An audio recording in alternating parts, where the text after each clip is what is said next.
जनता Samajwadi party Nepal जिल्ला समन्वय समिति सिराहा चौहरबामा साउन 15 गते पार्टी प्रवेश कार्यक्रम सम्पन्न गरियो। कार्यक्रममा जनता समाजवादी पार्टी नेपालका कार्यकारी अध्यक्ष उपेन्द्र यादव, संघीय परिषदका अध्यक्ष डाक्टर बाबुराम भट्टराई लगायत प्रदेश स्तरका नेताहरूको उपस्थिति रहेको थियो। कार्यक्रममा नेपाली कांग्रेस, नेपाल कम्युनिस्ट पार्टी तथा राष्ट्रिय प्रजातन्त्र पार्टी परित्याग गरी 300 भन्दा बढी नेता तथा कार्यकर्ताहरूले जनता समाजवादी पार्टी नेपालमा प्रवेश गरे। संघीय लोकतान्त्रिक गणतन्त्रलाई संस्थागत गर्न, विभिन्न खाले विभेदको अन्त्य गर्न, सामाजिक न्याय र न्यायमा समान पहुँचको लागि वैकल्पिक शक्तिको रूपमा जनता समाजवादी पार्टी नेपालको निर्माण भएको हो। पार्टी प्रवेश गर्ने र कार्यक्रममा सहभागीहरूलाई धन्यवाद तथा बधाई दिँदै कार्यक्रमका प्रमुख अतिथि जनता समाजवादी पार्टी नेपालका कार्यकारी अध्यक्ष उपेन्द्र यादव, जनता समाजवादी पार्टी में प्रवेश करने संपूर्ण साथी सबके हम अपनों ओर से और जनता समाजवादी पार्टी की ओर से उनका सबके हार्दिक स्वागत करें। और निश्चित रूप में और ना बद्री शाही जी लगाए और साथी सब जो प्रवेश के लिए था, वो एक बहुत पुराना अनुभवी नेता पार्टी के प्राप्त मिले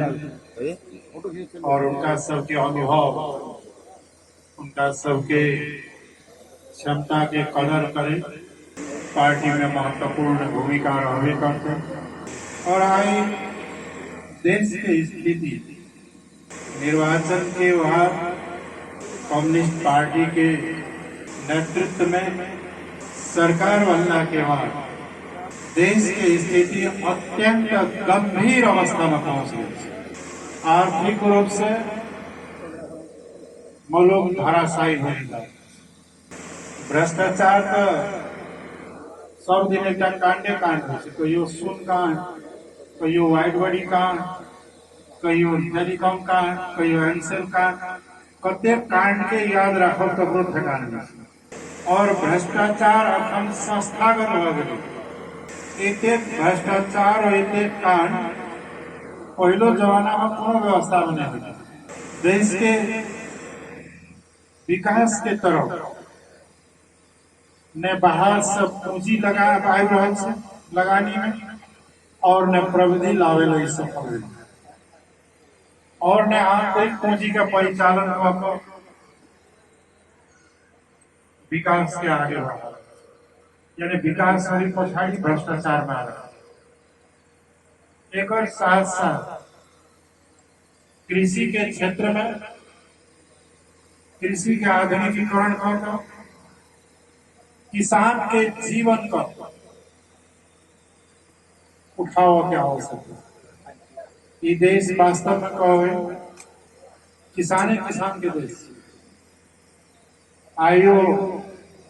करीब करीब 80% से भी ज्यादा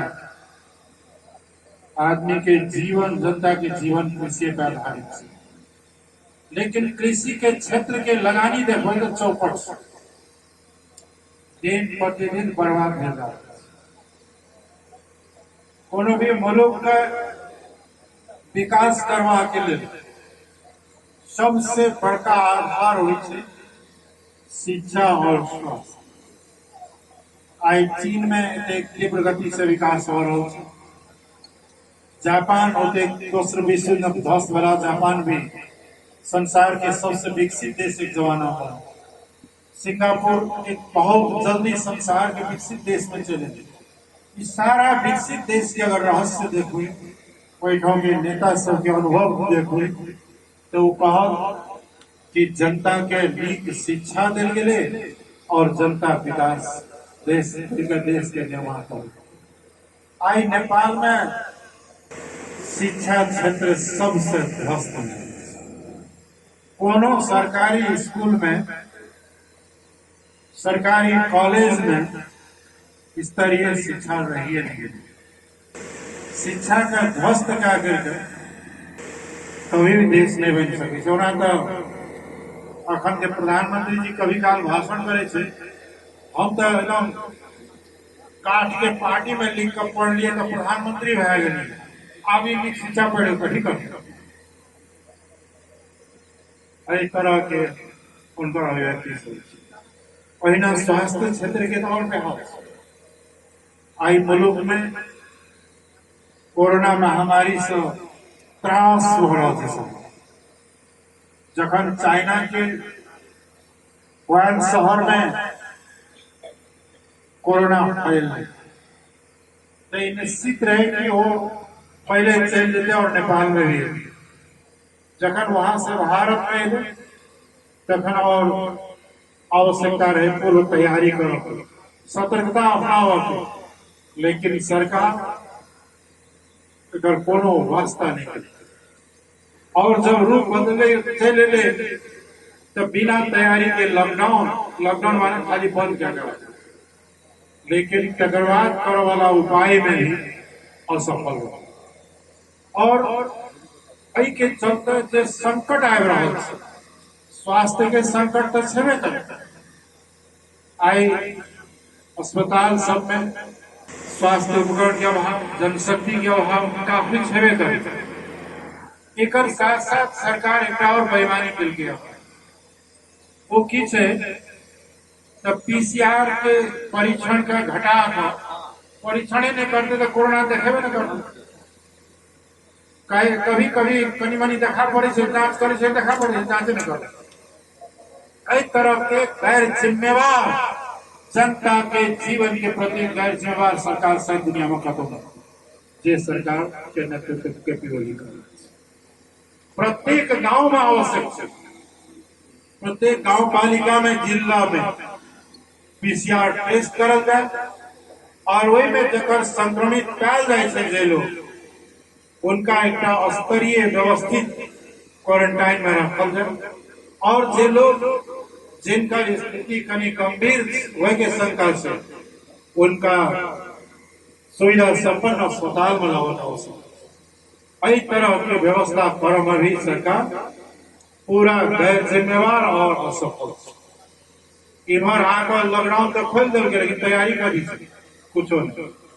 एकरे पेटा नहीं, नेपाल के करीब करीब 65 लाख नेपाल के नागरिक वैदेशिक रोजगार में विभिन्न मुल्क में, उनका सबके कोई देश में कंपनी सब और रख के स्थिति नहीं है। तो विश्वव्यापी महामारी है।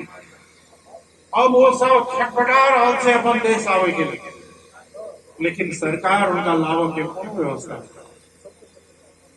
जे कोई आइयो रहा से विभिन्न उपाय सब उनका लेल कोई व्यवस्थापन करो के व्यवस्था नहीं हो। आर्थिक क्षेत्र में भी, स्वास्थ्य के क्षेत्र में, शिक्षा के क्षेत्र में, कृषि क्षेत्र में देश का बर्बादे टाने भयंकर संकट के वो चाहे बुझ कर भगल जाए। अगर राजनीतिक क्षेत्र की बात करल जाए तो निश्चित रूप में जबरदस्ती संविधान सभा के द्वारा घोषणा कर संविधान जारी हुई, संविधान त्रुटिपूर्ण, अधूरा और कई जगह में विवेककारी प्रावधान भी रहे, जकरा आवश्यक छले कि संविधान जारी के बाद जो सरकार बनते ओकरा संशोधन करे और परिमार्जन करे और संघीयता के कार्यान्वयन करना है आई के प्रमुख राजनीतिक आवश्यकता है। लेकिन संविधान संशोधन के बाद तो छोड़ दियो, संविधान के कार्यान्वयन करे के लिए आवश्यक कानून तक के निर्माण सरकार करे में असफल है। आई संघीय प्रणाली दुर्भाग्य के बाद से जे व्यक्ति कभी भी संघीयता, कभी भी गणतंत्र, कभी भी समावेशिता नहीं चाहते, वे व्यक्ति आए संयोग से देश के प्रधानमंत्री से और अपने बनल संविधान का अपने उल्लंघन करे, संघीय गणतंत्र का समाप्त करे के साजिश में दिन रात लागल। जगह सबसे बड़का उदाहरण से के प्रदेश का एकल अधिकार के सूची में जो संविधान में जो अधिकार, जो स्रोत और अधिकार के बात लिखल गया वो तक उपभोग करे के लिए अवसर नहीं। प्रदेश ने सरकार से, लेकिन एक पुलिसो नहीं छे,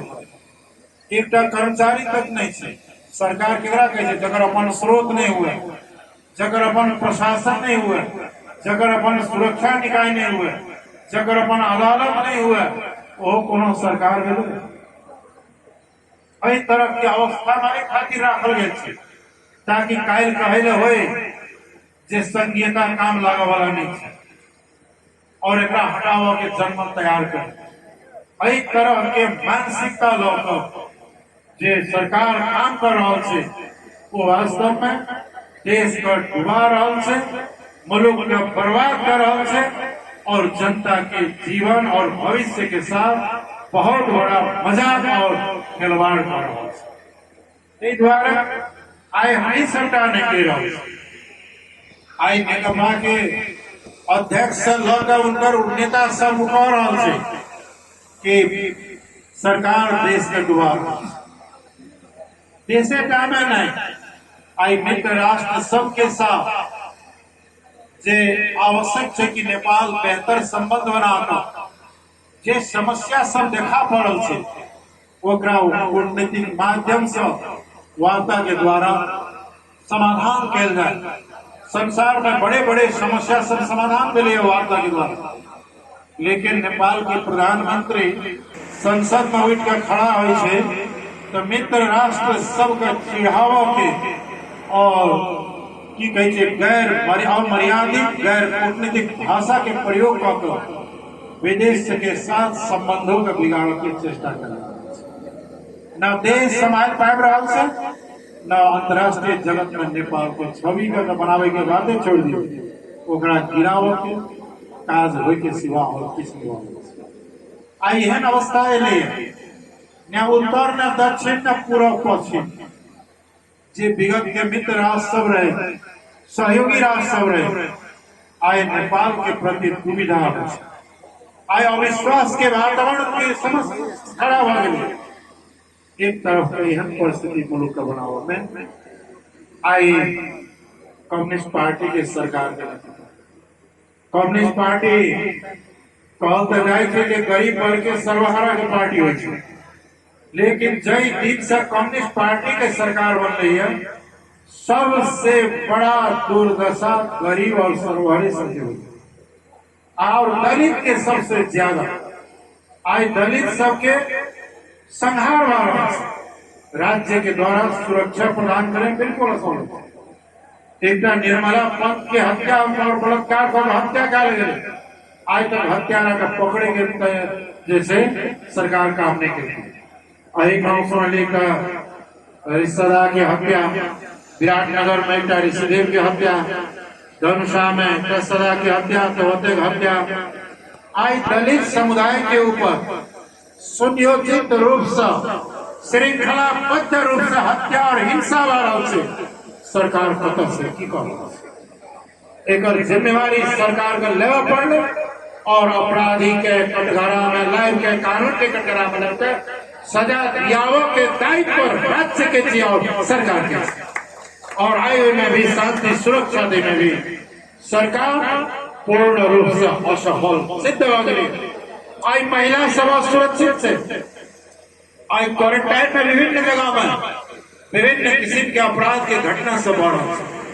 कहा के तात्पर्य से जे राज्य के सबसे पहलू दायित्व छे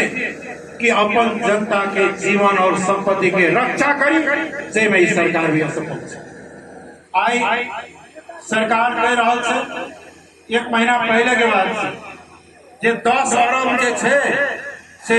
खर्चा भ गए क्वारंटाइन, लेकिन धनुषा में और बहुत जगह में गरीब भूखे अन्न के अभाव में भूखे मर गए। वो पैसा कहाँ गया? वो तो जनता के खून पसीना के टैक्स देला पैसा छे, ओकर पाई पाई के हिसाब जनता के लेवल और हर क्षेत्र की असफल परिवर्तन विगत काल में बहुत बड़ा बड़ा संघर्ष हुआ, सशस्त्र विद्रोह या जनयुद्ध, मधेश जन विद्रोह हुए, और अही विद्रोह और युद्ध के संघर्ष के कारण से ही आज नेपाल संघीय लोकतांत्रिक गणतंत्र और अखंड के सरकारें टाने कम्युनिस्ट पार्टी जय परिवर्तन के खातिर एक बड़का शहादत भेले वो परिवर्तन करने व्यवस्थित कर सके छे ने ओकर उपलब्धि का रक्षा कर सके छे और ने संघीय गणतंत्र के संस्थागत भी कर सके छे ये कम्युनिस्ट पार्टी के सरकार नाम का कम्युनिस्ट का काम जे कमाओनिस्ट छे और कोनो चरित्र कदो लय करने दे नेपाली कांग्रेस तो बड़ा दुर्दशा छे वो तो बाइक पर कनी सीधा में खड़ा भागे जोर से बाजी नहीं सके इतने लाचार इतने कमजोर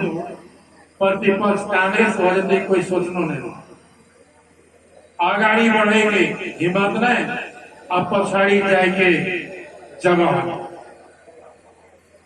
कतो कतो तो कम्युनिस्ट पार्टी के साथ नेता सब मिलजुल कर काम चला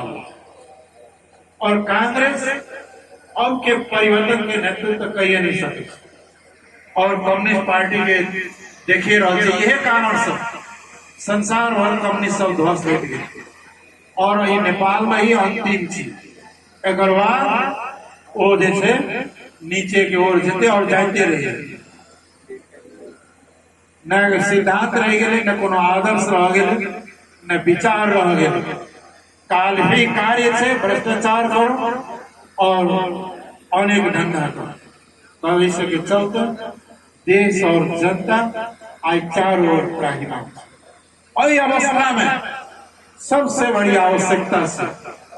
कि विगत के आंदोलन के परिवर्तन एक परिवर्तन अखन ले नेपाल के इतिहास में एक बहुत बड़ा परिवर्तन है कोनो भी देश एकात्मक केंद्रीकृत शासन प्रणाली और राजतंत्र प्रणाली से संघीयता गणतंत्र और समावेशी लोकतंत्र की ओर रूपांतरित होना है इतिहास के बहुत बड़ा उपलब्धि और आई की आवश्यकता से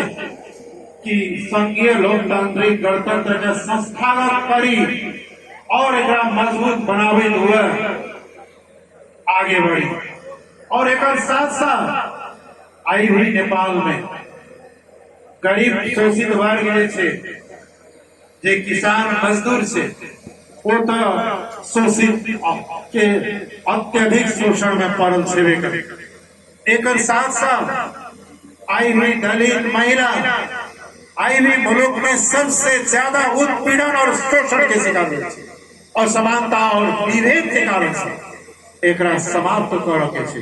एक समाप्त के करते कांग्रेस कम्युनिस्ट नहीं करता तई द्वारा आवश्यक से और भी कार्यक्रम के लिए जनता समाजवादी पार्टी एक साथ साथ आई हुई राज्य के द्वारा ऐठना एक जाति दूसर जाति के बीच के बात नहीं से राज्य के द्वारा आई हुई मधेसी के साथ भेदभाव कायमे है और भेदभाव का समाप्त कर आई भी पहाड़ के आदिवासी जनजाति या मधेश के हो उनके साथ भी भेदभाव कायमे है आई भी अल्पसंख्यक समुदाय सब आई भी पिछड़ल वर्ग से पिछड़ा वर्ग आई भी थारू या मुस्लिम या दलित या विभिन्न समुदाय सब आई भी समान अवसर से वंचित है अधिक अपन पहचान के अधिकार से वंचित है आई हुई राज्य सत्ता और प्रतिनिधित्व में प्रशासन या शासन के प्रतिनिधित्व में आई भी वंचित है नाम मात्र के कांटा प्रतिनिधित्व क्या आई यहाँ देखो उल्टा कर केपी शर्मा ओली के 2 वर्ष के सरकार में 90% नियुक्ति एक जाति के घटे और एक आधटा कतो पड़ जा भूल चुका पड़ वाला कि देश सबके नहीं छे सबके अगर देश साझा छे तो सबके भागीदारी हो जनता समाजवादी पार्टी स्पष्ट कह रहल छै पार्टी के स्पष्ट दृष्टिकोण से जाई के 21वीं शताब्दी में कोनो भी व्यक्ति के या कोनो भी समुदाय के भाषा के आधार पर, चेहरा के रंग के आधार पर, कौन भूभाग में रहे छै तै के आधार पर, कौन धर्म माने छै तै के आधार पर कतो कभी भी भेदभाव नहीं होना चाहिए। और अगर वो भेदभाव छै तो जड़ से उखाड़ के फेंक। ये स्पष्ट धारणा है। यह धारणा सुनकर केपी ओली धोखा आकर चला चपेटा सब लागत होते जे मलेशिया पार्टी छै तो मलेशिया के कोन दोस्त। अगर ककरो लागत होते जे ई छियै जनजाति आदिवासी के पार्टी तो हम कभी कहू। अगर ओकरा लागत होते पिछड़ल वर्ग के, दलित के, शोषित पीड़ित के, दबा कुचलल के पार्टी लागे छै उनका तो लागो ई पार्टी सबके पार्टी और मानव के द्वारा मानव के ऊपर, एक समुदाय के द्वारा दूसर समुदाय के ऊपर जे शोषण, शासन, उत्पीड़न छै ओकरा समाप्त कऽ समावेशी लोकतंत्र, समानुपातिक प्रतिनिधित्व के स्थापित करय के लेल पार्टी प्रतिबद्ध। देश सबके छियै, भागीदारी भी सबके, देश सबके छियै, हिस्सेदारी भी सबके, देश सबके छियै, सबके भाषा और संस्कृति के मान्यता होना चाहिए। एक और साथ साथ नेपाल के सबसे बड़ी बात है गरीबी और बेरोजगारी। और गरीबी और बेरोजगारी जब तक खत्म नहीं होते तो शांति स्थिरता भी संभव नहीं और नीक समाजों ने बन सकते। जब भूखा पेट रहते और बेरोजगार हाथ रहते और वही पर उत्पीड़न रहते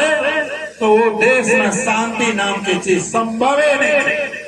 तै द्वारा देश के आर्थिक तरक्की के लिए कृषि के आधुनिकीकरण करना पड़ते, देश में विद्युतीकरण करे, उद्योग धंधा के विकास करो पड़े, केस में देश में पर्यटन लगाए के प्रशस्त संभावना से, जल स्रोत के प्रशस्त संभावना से एकरा अगर कनियो उपयोग करल जाए तो नेपाल में गरीबी बेरोजगारी के नामो निशान में रहते और नेपाल भी एक समृद्ध मुल्क बन सके। लेकिन ये सारा संभावना तो आए काम कर नहीं सके वाला असफल सरकार कम्युनिस्ट पार्टी ब्लॉक क्या करा मुल्क के भविष्य बंधक जो बंदी बना कर ऐसा मुल्क के आर्थिक विकास करे, मुल्क के दरिद्र मुल्क नहीं, समृद्ध नेपाल,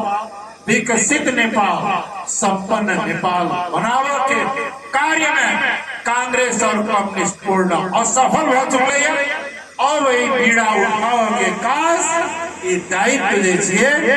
समाजवादी ही के दायित्व और वही के लिए अब आगे बढ़ा पड़ते। आने वाला दिन में आई मुल्क का भविष्य जनता समाजवादी पार्टी भविष्य और आई के लिए आई प्रवेश के निहार साथी सब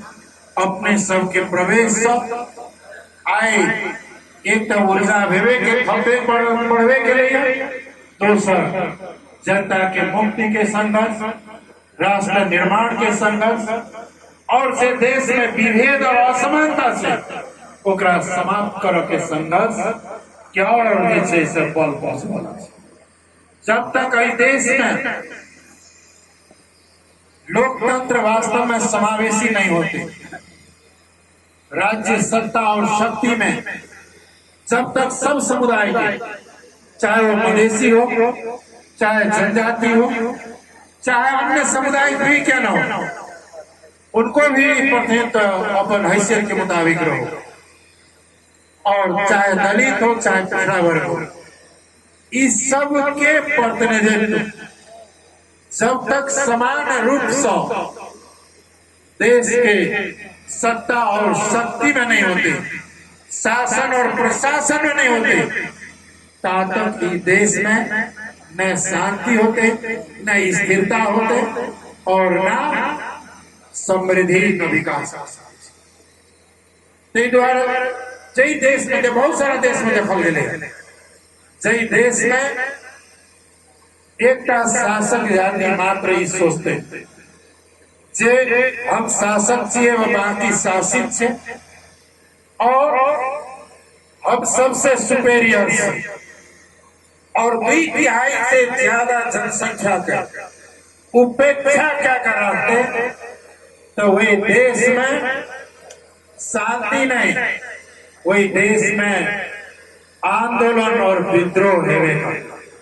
जहाँ शोषण होय छे, जहाँ विभेद होय छे, जहाँ असमानता होय छे, वही न विद्रोह होय छे। तैठा शोषणो छे, असमानता भी छे, विभेद भी छे, आ कम्युनिस्ट के उत्पीड़न भी जनता पर लागल छे। ते द्वारा आवे वाला दिन में जे छे निश्चित रूप में शोषित पीड़ित जनता के एक बार और संघर्ष करब पड़े। एक बार संघर्ष भेले तो राणाशाही खत्म भेल, दोसर संघर्ष भेले तो की कहे छे ई निरंकुश व्यवस्था के समाप्ति भेले। तकर बाद जे संघर्ष भेले तो राजतंत्र के अंत और गणतंत्र के संघीय गणतंत्र की स्थापना। अब एक और संघर्ष के जरूरी है, जय संघर्ष में शोषित पीड़ित जनता के पूर्ण रूप से मुक्ति दिलावा। ये स्पष्ट है, चाहे मधेसी हो, चाहे जनजाति हो, चाहे दलित हो, चाहे महिला हो, चाहे पिछड़े वर्ग हो, जे शोषित पीड़ित उपेक्षित समुदाय सबसे या तो ओकरा सहज रूप में आसान तरीका से राज्य जैसे समावेशी बनाकर लगा पड़े। अगर समावेशी नहीं बने थे तो एक तरह के चिंतन, एक विभेदकारी प्रवृत्ति और चिंतन और ये भ्रष्ट तंत्र लूट तंत्र के समाप्त करने के लिए एक बार और जनता के जैसे और वेशावर संघर्ष करे पड़े। द्वारा हम सब स्पष्ट कहले चाहे छे कि अपन जे नीति है इसका बदलाव करूं, भेदभाव के अंत करूं और मुल्क के विकास के तरक्की के रास्ते में लागे। ओना तो प्रधानमंत्री जी नारा लगावे छे की कहे छे समृद्ध नेपाल और सुखी नेपाली, लेकिन व्यवहार में दरिद्र नेपाल और दुखी नेपाली बराबर। ठीक कथनी करनी दस उल्टा, कथनी सुखी ने समृद्ध नेपाल सुखी नेपाली करनी और कार्य से दरिद्र नेपाल और दुखी नेपाली बनाव के कार्य में ही लगन से तय अवस्था में मुल्क में अखन जे गंभीर स्थिति उत्पन्न भेले, अखन के सरकार पूर्ण रूप से असफल हो चुके। ये केवल हमें सब विपक्ष में चलते द्वारा कह रहे से बात नहीं है। आज सब अपने सब समाचार सुने तो हुई सत्तारूढ़ दल कम्युनिस्ट पार्टी के शीर्षस्थ नेता सभी कह रहे थे कि सरकार देश डुबा रहा, देश में गंभीर संकट आए और कम्युनिस्ट पार्टी वही संकट से देश के बचाव में सफल हुआ। कांग्रेस लाचार हो गई, कुछ के स्थिति में नहीं। एहन अवस्था में एक शक्ति के आवश्यक है जे सब समुदाय का अधिकार भी दिला सके और मुल्क की आर्थिक समृद्धि के भी ला सके, विभेद और समानता के भी हो सके, मुल्क में सुशासन और समृद्धि के भी आगे बढ़ा सके और वो विकल्प के रूप में जे मुल्क की आवश्यकता रहे जहां भी हम सब जाते रहे।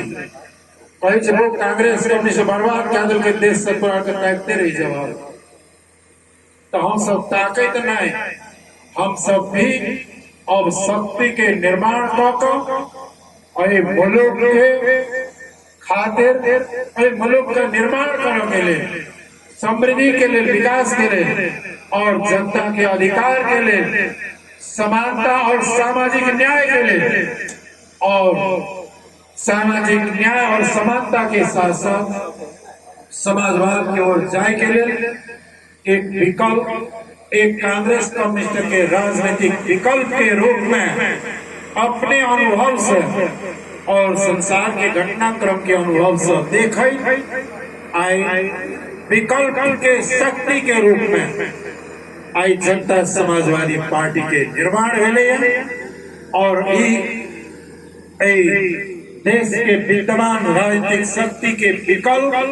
और मुल्क के भविष्य के लिए एक अलावा दोसर कोनो रास्ता नहीं है। कांग्रेस और कम्युनिस्ट देश का बर्बाद केलखिन और मुल्क के समस्या समाधान करने में असफल सिद्ध भ गेलै।